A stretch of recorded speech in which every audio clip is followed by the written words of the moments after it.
Hi, it's Brian from First Layer First, and today we're going to be designing and printing a compressed air duster caddy. Last week we built a tool holder that used a single plane sketch. Today we're going to use a two-plane sketch to build the body as well as the handle. Let's start by drawing on the top plane. We're going to draw the base of the caddy. The first thing we're going to do is draw a rectangle and go ahead and set the dimensions. Now let's draw a couple of construction lines so we know where the handle is going to be. Construction lines are guidelines that will help us see where the handle is, but won't actually show up in the model. Now let's draw a rectangle that'll be one of the compartments in the caddy.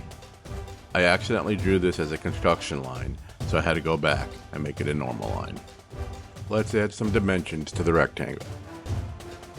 Now let's add two circles that'll be two other compartments in the caddy. As we always must do, let's add some dimensions around the two circles. The bottom of the caddy is now finished. Let's go ahead and start a new sketch on the side of the caddy to create the handle. Now let's draw a couple rectangles along with dimensions for the handle.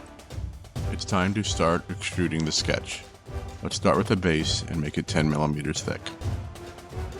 Now we can extrude the body of the caddy 78 millimeters tall. This will create the compartments.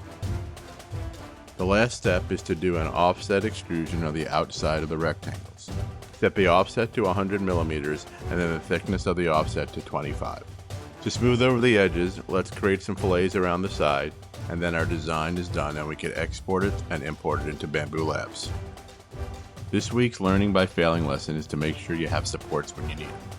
The overhang with the handle required supports. Here's what happens when you print it without supports. Aww. So now we'll slice the design and make sure we include tree supports so that the handle prints correctly. So now with these two lessons, you've learned how to design with a one-plane sketch and extrusion, as well as a two-plane sketch and extrusion. Let me know what else you'd like to learn how to design, and we can continue to learn together.